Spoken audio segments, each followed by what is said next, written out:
नमस्कार मंडळी, श्री स्वामी समर्थ. बऱ्याच जणांना प्रश्न पडतो, मार्गशीर्ष गुरुवारचा उपवास नेमकी कुमारिकांनी सौभाग्यवती पुरुषांनी केला तर चालेल का, असा बऱ्याच जणांना प्रश्न पडतो. हा उपवास कुणी करावा?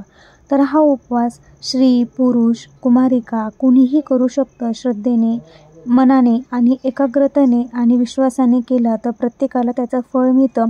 प्रत्येकजण हा उपवास करू शकतो. सौभाग्यवती स्त्रिया तर हा उपवास करतच असतात, पण कुमारिका देखील हा उपवास करतात. तसेच काही पुरुष माता लक्ष्मी प्रसन्न व्हावी म्हणून देखील हा उपवास करत असतात. ज्या विधवा स्त्रिया असतात त्या देखील मार्गशीर्ष गुरुवारचा उपवास करतात.